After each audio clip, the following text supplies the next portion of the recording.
This man noticed something strange. He told his wife that every so often, a woman on a bicycle would pass through the intersection, followed by a man carrying flowers, and then a yellow car. But his wife didn't believe a word of it. And just then, lady, flowers, and... Truman, this is silly. There it is! There it is! There's the tinted beetle! Yes! the reason Truman was able to notice was because they kept going around in a loop, circling again and again. But things were about to get even crazier. Truman suddenly started the car, and like a madman, began driving in circles himself, shouting that he was heading to Atlantic City. Then he stopped circling and drove in that direction. But guess what? The previously empty road was instantly jammed with cars. He had no choice but to back up. He started circling again and shouted that he was going to New Orleans instead. But this time, Truman didn't go where he said he would. He turned back onto the road from before, and sure enough, the previously jammed intersection was suddenly wide open. Then Truman came to a bridge. He handed the steering wheel to his wife, closed his eyes, and floored it. Truman! You shouldn't be doing this, Truman! We're breaking the law! Oh, my! You can do it! Please don't, please! You can make it! Oh, Truman! Oh, run for the bridge! Because of his fear of the ocean, this was the only way Truman could cross the bridge. But then something even more absurd happened. A wall of fire suddenly erupted on the road. But Truman didn't stop. He just slammed the gas and blasted right through it. Oh my, Truman! We're on fire! It's okay! We're on fire! It's okay, it's just smoke! It's just smoke! You okay? Yes! Wanna do it again? No! Truman, stop! Afterwards, his terrified wife gradually calmed down. But just then, sirens started blaring up ahead, and the road was completely blocked off. When Truman pulled up, a cop told him there'd been a toxic leak up ahead, and ordered them to evacuate immediately. Truman bought it at first, but as he was leaving, the cop accidentally called him by name, even though they'd supposedly never met before. That's when it hit Truman. Everything around him was fake. He'd been played like a fool for 30 whole years. From the day he was born, Truman had been broadcast live 24/7, all because a director wanted to make a reality show. 1.7 billion people watched him take his first steps. 220 countries watched him grow up. Truman lived on a place called Seahaven Island. On the surface, it looked like a perfectly normal town, but in reality, it was a massive studio set, so enormous, it's hard to even imagine. In The Truman Show, aside from Truman himself, everyone else was an actor. Thousands of cameras recorded every moment of his life, and the show had never once gone off the air. Every morning when he left the house, Truman would greet his neighbor. Oh, and in case I don't see you, good afternoon, good evening, and good night. Then, just as Truman was heading to work, something fell out of the sky. Truman nearly jumped out of his skin. When he went to check it out, he realized it was a studio light. He was completely baffled, wondering why on earth that thing fell from the sky. Later, while driving, a news bulletin came over the radio. Moments ago, a plane flying over Seahaven had malfunctioned and shed a part. Hearing that, Truman didn't think much of it. Every day before work, he'd pick up a fashion magazine for his wife, and every time he walked past this spot, a pair of twin old men would show up, greet Truman, and then pin him against the wall to plug a product. Truman was an insurance salesman, but every day at work, he'd secretly make a phone call to the Fiji Islands Directory Service, looking for a woman named Lauren. But every time, he was told no such person existed. And that fashion magazine, it wasn't really for his wife. After making sure no one was around, Truman would fake a cough and quickly rip out the model's eyes from the pictures. It was his little secret. Then his boss assigned him to go to a nearby island to close an insurance deal. But when he heard this, Truman immediately resisted, coming up with every excuse not to go, until his boss threatened him, "If you don't go, you might get fired." So Truman reluctantly went to the dock to buy a ticket. He tried to play it cool as he approached the boat, but when he spotted a half-sunken boat in the water, his legs turned to jelly, and he couldn't take another step. Because of his fear of the ocean, Truman had no choice but to give up the deal. Instead, he stayed home trimming the hedges. But just then, his wife came back from grocery shopping and immediately launched into a product pitch. To Chef's Pal. It's a dicer, grater, peeler all in one. Never need sharpening, dishwasher safe. That's amazing! And besides his wife, there was someone else awkwardly plugging products too. That is a beer. That was Marlon, Truman's best friend. The two of them would often hang out and drink beer, sharing what was on their minds. And Truman's biggest dream was to leave this place and travel to the other side of the world, Fiji. Later, Truman sat alone by the sea, lost in thought. He remembered a time he went sailing with his dad as a kid. Because young Truman didn't want to head back, a sudden storm hit and his father was swept overboard. He didn't survive. That's why Truman was so terrified of the ocean. Just then, rain suddenly poured down from above. But strangely, the rain only fell on Truman. Wherever he went, it followed.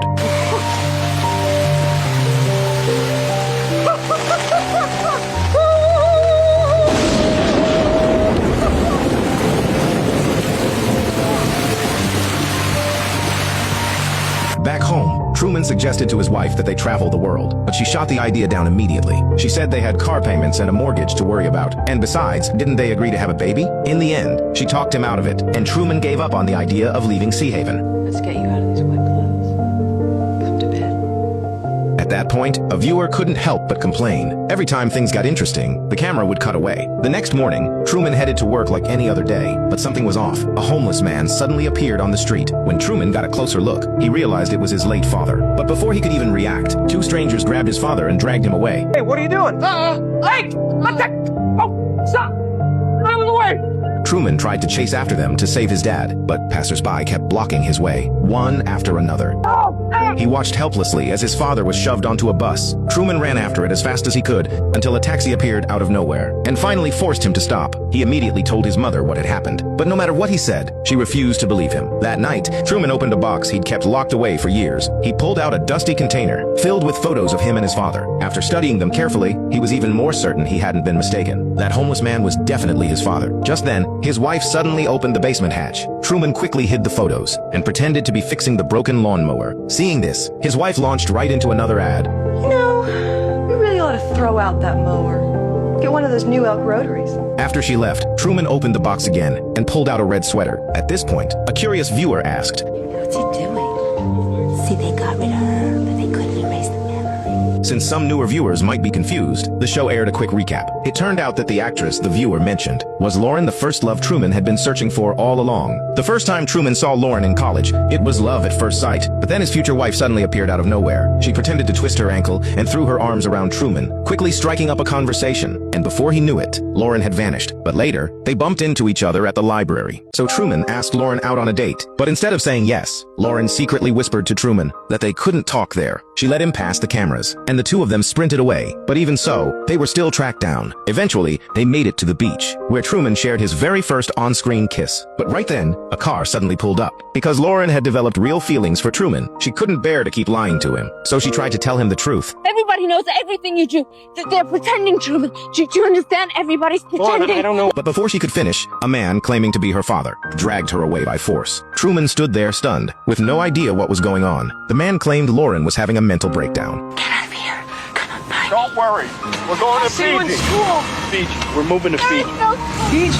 After that day, Lauren disappeared completely. All she left behind was that red sweater. Under the director's arrangement, Truman ended up marrying a woman he didn't love. And the reason he'd been tearing out models' eyes from magazines was to piece together a picture of Lauren. Meanwhile, Lauren was watching all of this from her TV. She was moved to tears. But after all these years, Truman still hadn't figured out what Lauren had tried to tell him, until one day on his way to work, when suddenly, his car radio glitched out. And what it was broadcasting was a play-by-play of his every move. Okay, he's making his turn onto Lancaster Square.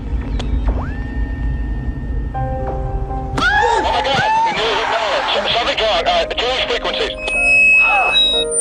For a split second, everyone froze because of the piercing noise. 2 seconds later, everything went back to normal. Right away, the radio station scrambled to explain they'd accidentally picked up a police frequency, hoping to fool Truman. But this time, he wasn't buying it so easily. Instead of going to work like usual, Truman wandered around the streets, secretly observing the people around him. And sure enough, something was off. Every single person seemed to show up at the exact same spot every day. Same with the cars. And someone was clearly following him. So Truman started running around randomly. He dashed into an office building he'd never been to before. But when he stepped into the elevator, he found it was actually a break room. Seeing things going sideways, 2 security guards quickly ushered Truman out.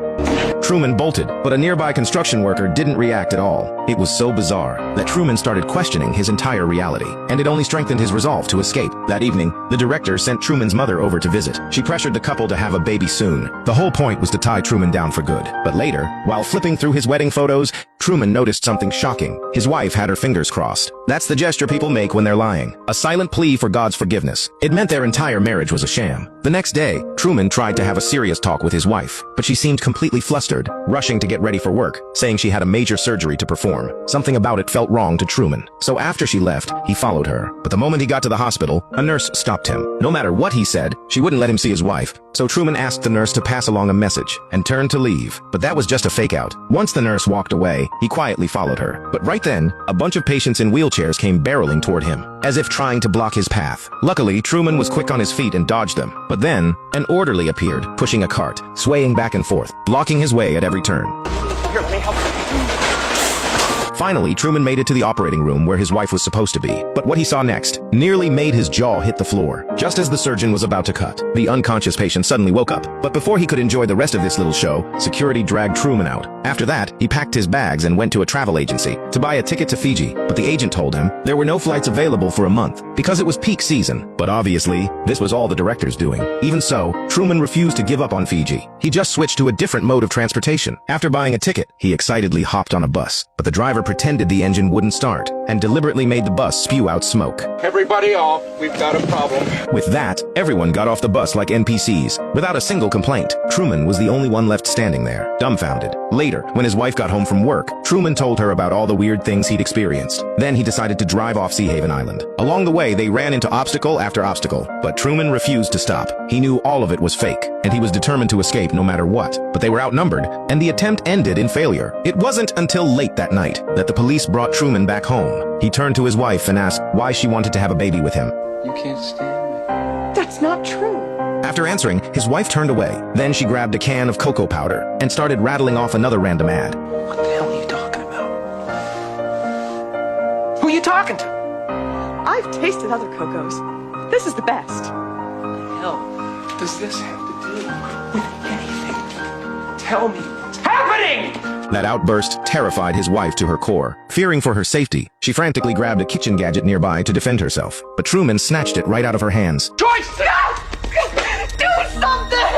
Her instinctive reaction completely gave away the existence of the cameras, so Truman kept pressing her, demanding she tell him the truth. But just then, there was a knock at the door. Marlon walked in carrying a six-pack of beer. The moment she saw him, Truman's wife threw her arms around Marlon, thinking she was finally saved. Truman gradually calmed down and went outside, where he opened up to Marlon about everything that had been happening. They'd been best friends since they were 7, which is why Truman trusted him so completely. And Marlon's patient, heartfelt words deeply touched Truman. What Truman didn't know was that every single word Marlon said was carefully scripted by the director. The last thing I'd ever do is lie to you. And the last thing that I would ever do is lie to you.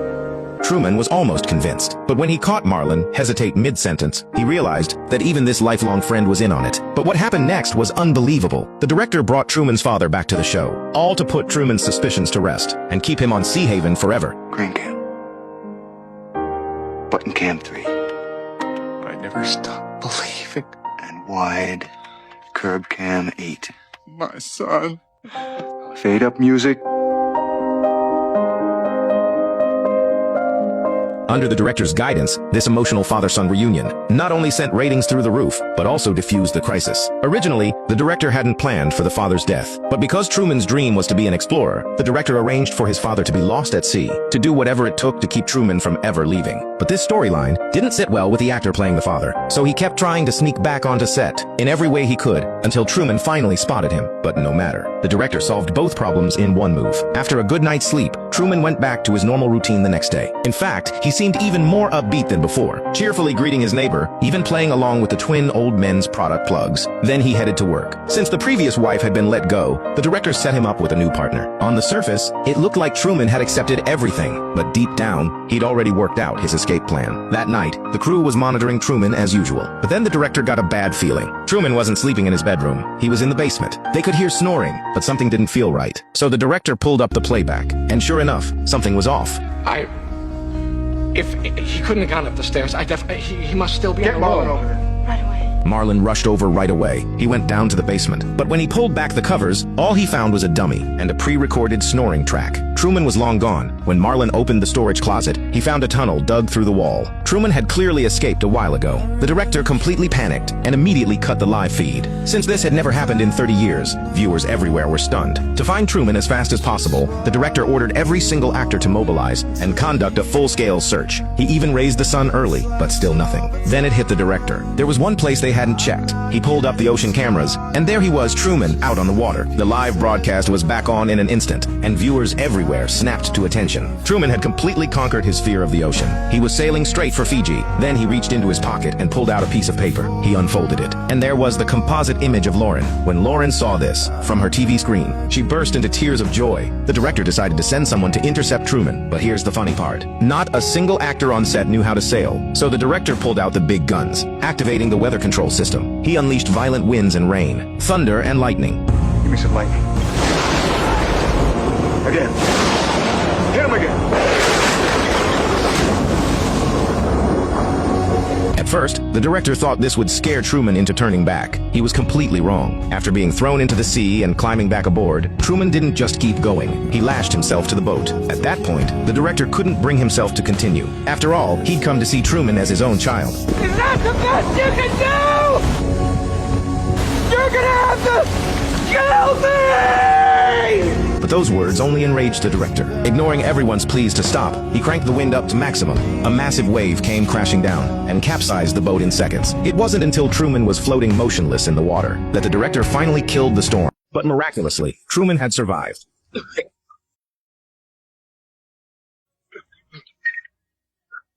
With the last bit of strength he had, he raised the sail. His relentless determination and sheer willpower won over every single person on the crew. Once the waters calmed, Truman kept sailing toward Fiji, savoring the taste of freedom. But before long, the bow of his boat pierced straight into the blue sky. Truman was completely dumbstruck when he walked up and touched it. He discovered it was a painted wall. The world he'd lived in for 30 years was all a set. Truman pounded on the wall desperately, trying to break free from this fake world, but it was no use. Once he calmed down, he started walking along the wall and found a staircase leading to a door, the exit out of Sea Haven.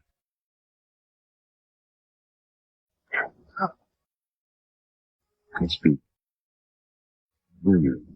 The director explained that this was a TV show that had brought hope and joy to countless people, and Truman was its star. Sure, everything around him was fake, but he was real. That's why so many people tuned in to watch.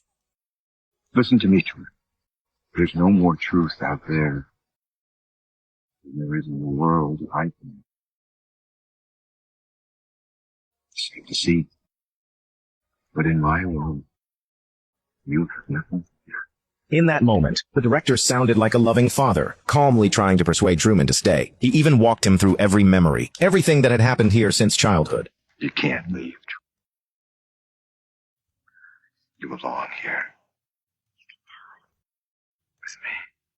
When Truman didn't respond, the director started to panic. He urged Truman to say something. After all, the whole world was watching live, millions of eyes glued to their screens. In case I don't see ya. Good afternoon, good evening, and good night.